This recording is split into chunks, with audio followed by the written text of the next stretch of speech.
In today's lesson on World War II, video 5 of my series is focused on the social and political impacts of World War II. So when we think about it, we're going to focus a lot of today's lesson on the home front and those things going on connected to the United States. So some examples include the opportunities for women and African Americans in the workplace, the internment of Japanese Americans, and the changes in national boundaries and governments. So if you would, in your notebook, you're going to set up on the next clean page writing this indicator so that you make a nice clean break in your notes from the last section on the different advances in technology. So when I think about things on the home front of the war, I'm thinking about those things as they directly relate to the United States. Since that's where we live, that's our home front. That's where we live and go to work and go to school. All the activities that we're going to talk about right now are those things that were going on in the United States during the war. And the war had a huge impact on the United States, and it would also have long-term political effects. The nation came together as each American was encouraged to do your part in the war effort. Each and every American was called upon to conserve scarce materials by contributing to scrap metal drives and planting victory gardens. However, voluntary conservation was not enough, and Americans were required to use ration booklets. The economy was finally pulled out of the Depression by the war efforts. Everyone went to work to help win the war. So there's a lot of things that I want you to know about here in this section. Each and every American was called upon to conserve scarce materials by contributing to scrap metal drives and planting victory gardens. I want you to think about that scrap metal, what the uses would be, related to war, things that we've talked about in class. Why would that be important? And then planting victory gardens so that you're creating your own food. You're not having to take food that could be used in other ways. People were also required to use something called ration booklets, where they were limited on so much of what they could have. And we'll be taking a look at some of these in class so you can see what they look like and the way they worked. And the economy was finally pulled out of the Great Depression by the war efforts. All these things helped bring an end to the Depression. So now when we think about it, a lot of the men went off to fight. The role of women in the United States changed. Women as homemakers were responsible for rationing and the victory gardens. They're running the day-to-day operations of the home. They are keeping things together for the family. And some of the things that they had to take care of was rationing victory gardens aside from the normal routines around the home. But a bigger part is that more women also began to work outside of the home. They took the place of husbands, sons, brothers in factories and built airplanes, trucks, and ships. So, and I think this is a big point to keep in mind, is actually what they were responsible for building. Although women faced discrimination, Rosie the Riveter became an icon of the period. Women were expected to return home when the war ended and the soldiers returned to their jobs. Despite hardships such as discrimination and lack of child care, many women missed the workplace. The wartime experience helped lay the foundation of the women's movement in the 1960s. So a couple of things to keep in mind is that this character of Rosie the Riveter, which you see down at the bottom of the page, kind of became a symbol for women during this time period and showed the contributions that they could make. They faced a lot of hardships. The pay that they worked for was less of that than men, and it became very hard. The government puts in place actually the opening of daycare facilities for women to be able to take their children to so they could work, but there was not a large abundance of these that opened.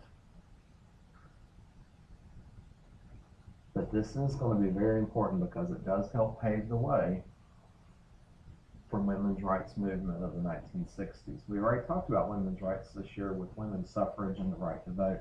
There'll be even more changes that take place during the Cold War time period. We also want to take a look at the role of African Americans during the war. And African Americans very much pushed for the right to hold jobs during the war, and President Roosevelt ordered that they be given the opportunity. Many more African Americans moved to the cities in the north and on the Pacific coast to work in wartime industries. So this is a big point that they pushed for jobs, and Roosevelt steps up and says, yes, they are entitled to work in those jobs. Their country needs them. African Americans made some strides in the military during the war, such as the Tuskegee Airmen. However, they still served in segregated units, as was the experience in previous wars, and were often assigned duties of lesser importance because of racial prejudice that often led those in power to doubt in their capabilities. So they still were segregated. The military was segregated. So you had whites fighting together in one unit, and you would have African Americans fighting in others. So they were still separate, but they made big strides. Tuskegee Airmen received a lot of attention for their efforts, and we'll be learning more about them in class. African Americans come a long way because of the war and their war effort, because if you notice the newspaper headline up here, if you take a look, what the headline says is that President Truman wipes out segregation in the armed forces. Following the war, President Truman puts into act an order that the Army be desegregated. And this action is because of the fighting and the dedication of African Americans during the war effort in the United States. So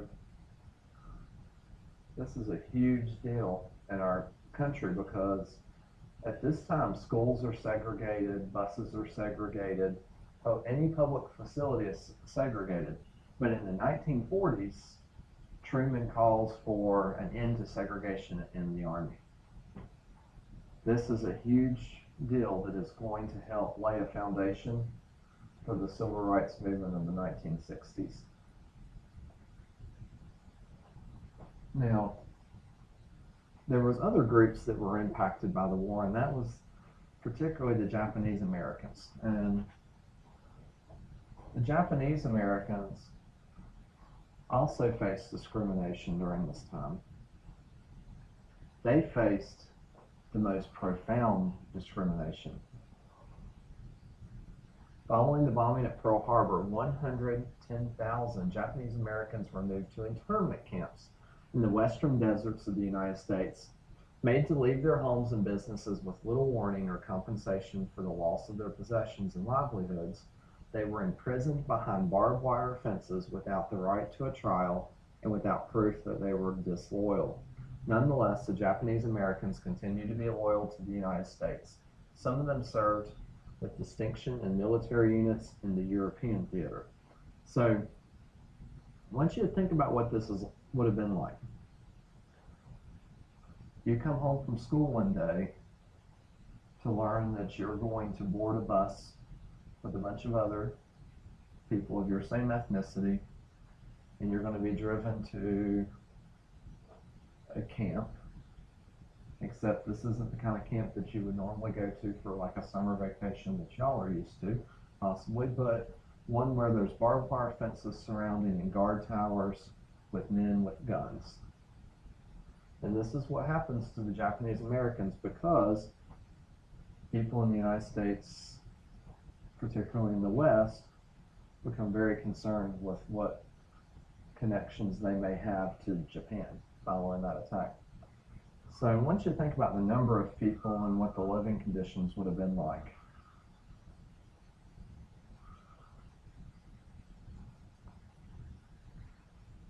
And then this part down at the bottom, I'm going to let you do this and kind of put this in your own words.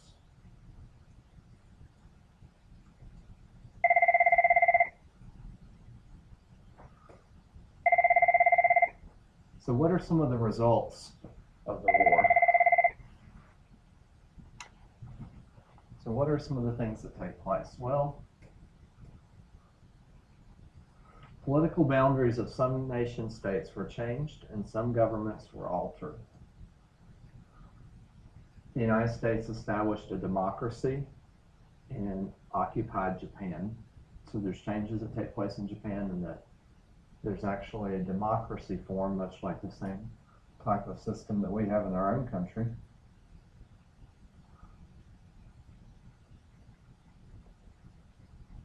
Germany was divided into 4 zones and occupied by the 4 Allied powers.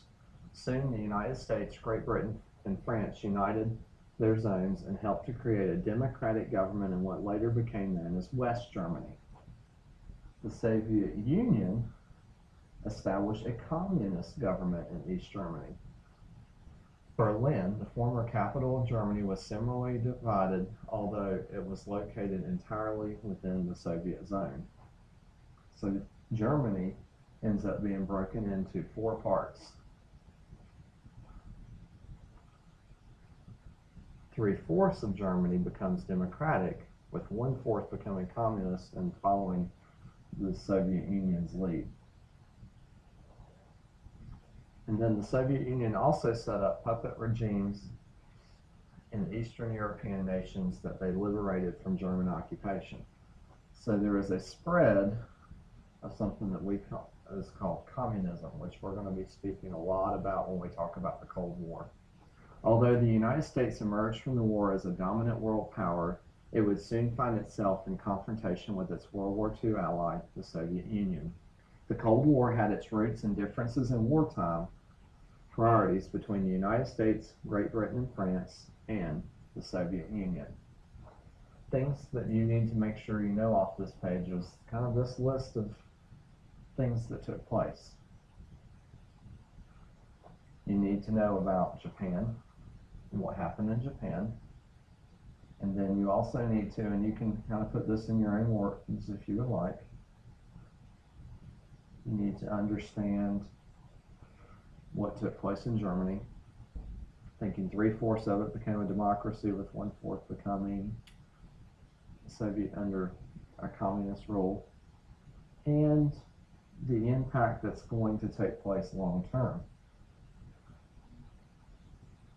is that, the United States becomes a dominant world power, but it will find itself in confrontation with one of its allies, the Soviet Union.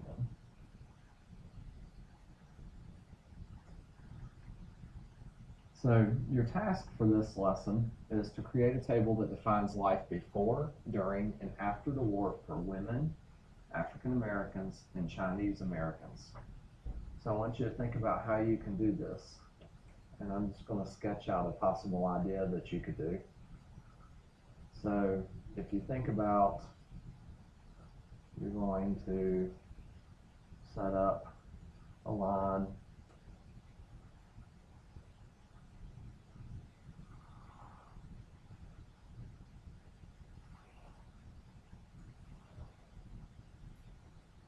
and what I would do would then be come in, and I'm going to set it up as what?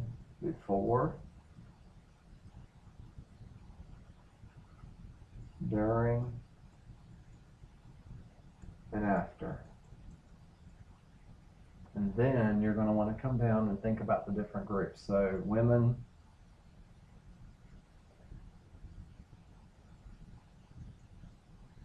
African Americans,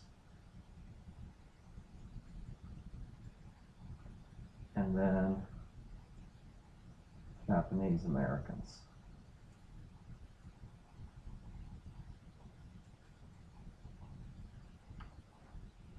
And then go through and kind of do a comparison. Think about what it was like before, during, and after for each of these groups. Finish.